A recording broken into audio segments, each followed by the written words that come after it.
ইসলাম ও মুসলমানের বিপক্ষে যায়, এইরকম কোন মানুষের সঙ্গে আমি চলবো না, এইরকম কোন মানুষের সঙ্গে আমি কোন রকম কোন সম্পর্ক রাখবো। ইয়াকা না'বুদু ওয়া ইয়াকা নাস্তাঈন, আল্লাহ পাক আমি তোমারই ইবাদত করি এবং তোমার কাছেই সাহায্য চাই। আল্লাহ পাক রব্বুল আলামিন জিজ্ঞাসা করতেছেন, তাফসীরে বাইজানির মধ্যে আছে বাজার, এই আয়াতের পরে একটা প্রশ্ন জাগে, ইয়াকা না'বুদু ওয়া ইয়াকা নাস্তাঈন, আল্লাহ পাক আমি তোমার কাছেই তোমারই ইবাদত করি এবং তোমার কাছে সাহায্য চাই। রব্বে কারীম জিজ্ঞাসা করতেছেন, আমি তোমাকে কিভাবে সাহায্য করব? কাইফা উঈনুকুম, আমি তোমাদেরকে কিভাবে সাহায্য করব?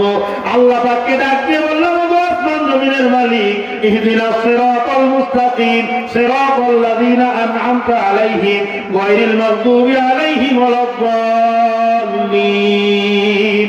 আমিন। আলহামদুলিল্লাহ। আমি মনে করছিলাম দেখি আমিন কেউ বলে কি বলে না, যেহেতু দোয়ার একটা পর্যায়ে আসছে, সামনে শেষকালে একটা আমিন তো হবে, কথা বলেন, একটু বলেন আমিন। হ্যাঁ, এবার ঠিক আছে। আল্লাহ পাককে বলতেছি, মালিক আমি তোমারই ইবাদত করি, তোমার কাছে সাহায্য চাই। আল্লাহ পাক বলতেছেন, কি সাহায্য করবো বল, তোর কি দরকার? তখন বলে দিলাম, ইহদিনাস সিরাতাল মুস্তাকিম, ওগো আসমানের মালিক আমি তোমার কাছে সহজ সরল সঠিক পথটা চাই। আল্লাহ পাক রব্বুল আলামিন যে বলতেছি না, বুদ্ধ সঠিক সহজ সরল পথ দেখাও। দুনিয়াটা হলো ফিতনার জায়গা, এই ফিতনার জায়গায় কোনটা সঠিক কোনটা বেঠিক আমি চিনতে পারতেছি না, আমাকে সঠিক পথ দাও। এই সঠিক পথটা কেমন? সিরাতাল লাযিনা আন'আমতা আলাইহিম, ওই ধরনের সঠিক পথ, যেই সঠিক পথে চলার কারণে মানুষ পুরস্কৃত হয়। এই সঠিক পথে চলার কারণে তুমি যাদেরকে পুরস্কৃত করেছো সেই পথে আমাকে চালাও, বলেন সুবহানাল্লাহ। গায়রিল মাগদুবি আলাইহিম ওয়ালাদ-দাল্লিন, ওই পথে আমাদেরকে চালাইও না, যেই পথে চলার কারণে তোমার গজব আসে এবং যেই পথে চলার কারণে মানুষ পথভ্রষ্ট হয়ে যায়। আরেকটা তাফসীর হলো, ইহুদি এবং খ্রিস্টানদের রাস্তায় তুমি আমাদেরকে চালাইও না। ইহুদিরা হযরত ঈসা আলাইহিস সালাম সহ ৭০,০০০ নবীদেরকে হত্যা করেছে, জোরে বলেন নাউযুবিল্লাহ। ঈসা আলাইহিস সালামকে হত্যা করেছে, ইহুদিদের বক্তব্য অনুযায়ী করেছে, খ্রিস্টানদের বক্তব্য অনুযায়ী করেছে, কিন্তু আল্লাহ পাক রব্বুল আলামিন তার হাবিবের মাধ্যমে আমাদেরকে জানাই দিয়েছেন যে আল্লাহর নবী হযরত ঈসা রূহুল্লাহ আলাইহিস সালাতু ওয়াস সালাম জীবিত অবস্থায় এখনো পর্যন্ত দ্বিতীয় আসমানে আছেন, জোরে বলেন সুবহানাল্লাহ। এই কথাটা একটু বোঝানোর জন্য 1 মিনিটের দিকে যাচ্ছি, কষ্ট হচ্ছে না তো বাবা? একটা সমস্যা হয়ে গেছে, ছাদে মালনি যে বাম্পারে ঝুল হয়ে গেছে, এই পাশের লোকজন নাই, সবাই দরজার কাছে বসছে। নড়াচড়া করার সময় নেই এখন, খেয়াল করে আমার সময়টা খুব মূল্যবান সময় ঘুরে যাচ্ছে, এদিকে খেয়াল করে, কষ্ট লাগতেছে না তোমার? ইহুদিরা গেছে ঈসা আলাইহিস সালামকে মারতে, মানে এখান থেকে একটা ভুল বোঝার সুযোগ আপনার আসতে পারে। এই জন্য, কারণ যদি আপনি বলেন যে গত রাত্রে ওয়াজ শুনেছি যে ঈসা আলাইহিস সালামের ইহুদিরা মেরে ফেলেছে, ঈসা আলাইহিস সালামের ইহুদিরা মারে নেই। বিষয় হলো ইহুদিরা মারার জন্য গেছে ঈসা আলাইহিস সালামকে। ঈসা আলাইহিস সালামকে যখন মারতে গেছে, 10 জনে মারতে যাওয়ার পরে একজনকে ভিতরে দিয়ে ঘরের থেকে টেনে বের করে নিয়ে আর 9 জন বাইরে যাওয়া হয়েছে। ভালো করে বুঝবেন, মুখস্থ করবেন কথা। একজনকে ঘরে ঢুকে দিয়েছে, আর একজন 9 জন বাইরে যাওয়া হয়েছে। এখন ঘরে ঢুকে গেছে, যে ঘরে ঈসা রূহুল্লাহ ছিলেন বা অবস্থান করতেছিলেন, সেইখানে ঢুকার পরে ঈসা আলাইহিস সালামকে আল্লাহ পাক ছাদ খুলে উপরে আসমানে উঠাই নিয়েছে। সুবহানাল্লাহ।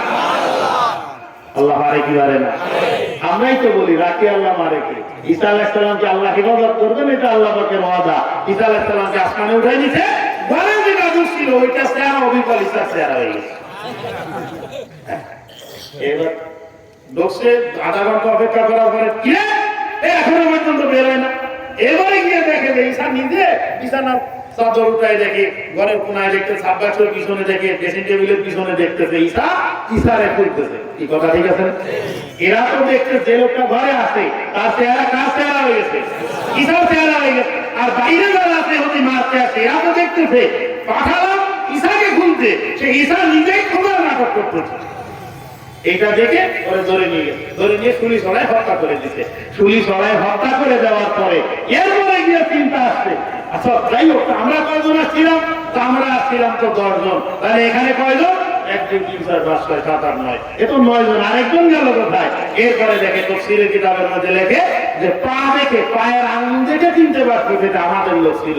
আজও পর্যন্ত খ্রিস্টানরা ওই ভ্রমের উপরে আছে, ওই শয়তানির উপরে আছে, ভ্রষ্টতার উপরে আছে যে আমাদের সমস্ত পাপ ঈসা মসীহ নিজের কাঁধে তুলে নিয়ে এসে নিজেকে আহুতি দিয়েছে। অতএব সুতরাং যেহেতু তথাপিও কিন্তু আমরা যতই অপরাধ করি আমাদের কোনো অপরাধের লেখা হবে না। কত বড় গব্বর, মানে কিছু বুঝতে পারে না আমার পাপ আরেকজন নেই কিভাবে। আর ইহুদিরা মনে মনে চিন্তা করে, এখনকার ইহুদিরা, যে ঈসা রুহুল্লাহকে আমরা শেষ করে দিয়েছি। আসলে কি ঈসা আলাইহিস সালামকে শেষ করতে পারছি? আমার নবী মুহাম্মদুর রাসূলুল্লাহ আওয়াজ করে বলেন সাল্লাল্লাহু আলাইহি ওয়াসাল্লাম, পবিত্র জবানে ঘোষণা করতেছেন তাফসীরে জালালাইনের প্রথম খণ্ডের একদম শেষ পৃষ্ঠায় বাজান আল্লাহর নবী বলতেছেন, আমাকে যখন আসমানে নিয়ে যাওয়া হলো মেরাজ করার জন্য, সর্বপ্রথম দরজায়, সর্বপ্রথম আসমানে হযরত জিবরাইল আলাইহিস সালাম যখন দরজায় নক করেছেন, ঠক ঠক ঠক ঠক, পিছনে থেকে বলতেছে কে, ভিতরের থেকে বলতেছে কে, জিবরাইল বলতেছেন আনা জিবরাইল, আমার মা কা, তোমার সঙ্গে কে? আমার সঙ্গে আছেন মুহাম্মদুর রাসূলুল্লাহ সাল্লাল্লাহু আলাইহি ওয়াসাল্লাম। আল্লাহর নবী বলেন, দরজা খুলে দেওয়া হলো। দরজা খুলে দেওয়ার পরে আমি ভিতরে ঢুকে দেখি ফাইদা আনা আবি আদম আলাইহিস সালাতু ওয়াস সালাম। হঠাৎ করে আমি দেখলাম বিশাল বড় একটা সিংহাসনের উপরে, বিশাল বড় একটা সিংহাসন নিয়ে একজন লোক বসা। আমি জিবরাইলকে বলতেছি, জিবরাইল মান হাযার রাজুল, এই ব্যক্তিকে, এই ব্যক্তিকে তো চিনতে পারলাম না। হযরত জিবরাইল আমার কানের গোড়ায় মুখ লাগাই বলতেছেন, গো আল্লাহর নবী, তাই ইনি হলেন আদি পিতা হযরত আদম আলাইহিস সালাতু ওয়াস সালাম। বলেন সুবহানাল্লাহ। আল্লাহর নবী বলেন, সাল্লাতু, আমি হযরত আদম আলাইহিস সালামকে সালাম দিয়ে দিলাম, আসসালাতু ওয়াসসালামু আলাইকা ইয়া আবি আদম, ও আমার বাবা আদম, আমার সালাম গ্রহণ করেন। আদম আলাইহিস সালাম জিবরাইলকে জিজ্ঞাসা করতেন, জিবরাইল, এই ব্যক্তিকে আমাকে সালাম দিল কে? ওই জিবরাইল আলাইহিস সালাম আদমের কানের গোড়ায় মুখ নিয়ে বলতেছেন, ও আদম, আদম, ইনি হলেন ওই ব্যক্তি, তাই যেই ব্যক্তির ওসিলা দিয়ে দোয়া করার পর 360 বছর পরে আল্লাহ পাক আপনার দোয়া কবুল করেছিলেন। বলেন সুবহানাল্লাহ। ইনি এমন একজন ব্যক্তি, তাই যেই ব্যক্তিকে সৃষ্টি না করলে আল্লাহ পাক আপনাকেও সৃষ্টি করতেন না। আল্লাহু আকবার। সেই ব্যক্তিকে সৃষ্টি না করলে আল্লাহ পাক আপনাকেও সৃষ্টি করতেন না। ইনি হলেন ওই ব্যক্তি, যেই ব্যক্তির নামটা জান্নাতের সমস্ত গাছে পাতায় দরজার চৌকাঠে আপনি বারবার লেখা দেখেছিলেন, লা ইলাহা ইল্লাল্লাহু মুহাম্মাদুর রাসূলুল্লাহ। হযরত আদম আলাইহিস সালাম চিনতে পেরেই আমার নবী ডাক দিয়ে, আমার নবী বলতেছেন, আদম আলাইহিস সালাম আমার পরিচয় পাওয়া মাত্রই চেয়ারের থেকে দাঁড়ায় গেছেন এবং আমার জন্য নেকি দোয়া করেছেন। জোরে বলেন সুবহানাল্লাহ। ফাদালি বিখাইরিন, আমার বাবা আমার জন্য দোয়া করেছেন। কি দোয়া? মারহাবান বিইবনি সালেহ ওয়া নবিয়্যি সালেহ, ওগো আমার নেককার সন্তান, নেককার নবী, আসমানের 8টা দরজা তোমার জন্য আজকে খুলে দেওয়া হয়েছে। অনেক লম্বা কথা বাজান, এদিকে আমার আলোচনা না, শুধুমাত্র ওই ভুল যেন না বোঝেন এইটা বলার জন্য বললাম। আল্লাহর নবী বলেন, এখান থেকে সুম্মা উরিদা বিলা সামাই সানিয়া, এরপরে গিয়ে আমাকে দ্বিতীয় আসমানে নিয়ে যাওয়া হলো। দ্বিতীয় আসমানে নেওয়ার পরে দেখলাম ওইখানে ঈসা এবং ইয়াহিয়া আলাইহিস সালাম বসা। তৃতীয় আসমানে গিয়ে দেখলাম ইউসুফ আলাইহিস সালাম বসা। চতুর্থ আসমানে গিয়ে দেখলাম হযরত ইদ্রিস আলাইহিস সালাম বসা। পঞ্চম আসমানে গিয়ে দেখলাম হারুন আলাইহিস সালাম। 6 নম্বর আসমানে গিয়ে দেখলাম হযরতে মুসা কালিমুল্লাহ আলাইহিস সালামের সঙ্গে সালাম বসা। 7 নম্বর আসমানে গিয়ে দেখি জাতির পিতা হযরতে ইব্রাহিম খলিলুল্লাহ আলাইহিস সালাম বসা। জোরে বলেন সুবহানাল্লাহ। ইব্রাহিম আলাইহিস সালাম বুকে জড়ায় ধরলেন, মারহাবান বিইবনি সালেহ ওয়া নবিয়্যি সালেহ, ওগো আমার নেককার সন্তান, নেককার নবী, আসমানের 8টা দরজা আল্লাহ তোমার জন্য মুক্ত করে দিয়েছে। এইখান থেকে চলে গেলাম। চলে যাওয়ার পরে তারপরে গিয়ে এরপরে জিবরাইল আলাইহিস সালাম বুরাক থেকে নামাই দিলেন। বুরাক থেকে নামাই দেওয়ার পর এরপরে গিয়ে রকরক চলে আসলো। রকরকের উপরে সওয়ার হয়ে একদম সোজাসুজি আর খেয়াজিমে সিদরাতুল মুনতাহার গোড়ায় গিয়ে নামাই দিছে। ওইখান থেকে আল্লাহ পাক রব্বুল আলামিনের সঙ্গে সাক্ষাৎ। ওইখান থেকে জান্নাত দেখলাম, জাহান্নাম দেখলাম, হাউজে কাউসার দেখলাম, ফুলসিরাত দেখলাম, মিজানের পাল্লা দেখলাম। যা কিছু দেখার সব কিছু দেখে আসার পর রাহমাতুল লিল আলামিনকে আল্লাহ পাক জিজ্ঞাসা করতেছেন, ওগো আমার নবী, এই পর্যন্ত আপনাকে নিয়ে এসেছি, পিছনের কোন নবীকে আমি এই পর্যন্ত আনি নাই। আপনারা একটু বলেন, আমার নবী ছাড়া অন্য কোন নবী মেরাজ করেছেন? আমার নবী ছাড়া অন্য কোন নবী মেরাজ করেন নাই।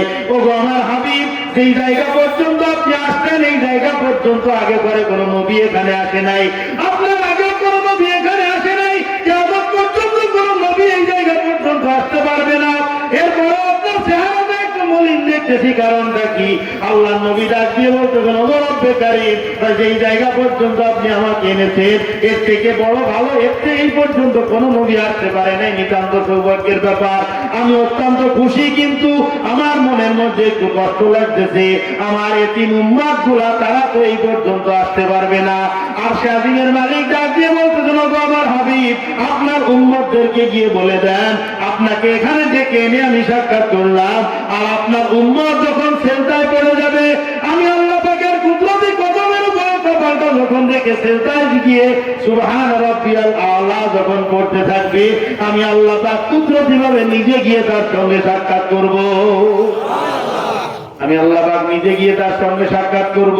ও বাদাম, যত বিধানগুলো দুনিয়ার মধ্যে আসছে সমস্ত বিধানগুলো আসছে জিবরাইলের মাধ্যমে। শুধুমাত্র নামাজের বিধানটা আল্লাহ পাক দান করেছেন আল্লাহ নবীকে ডেকে নিয়ে সরাসরি। সুবহানাল্লাহ বলেন।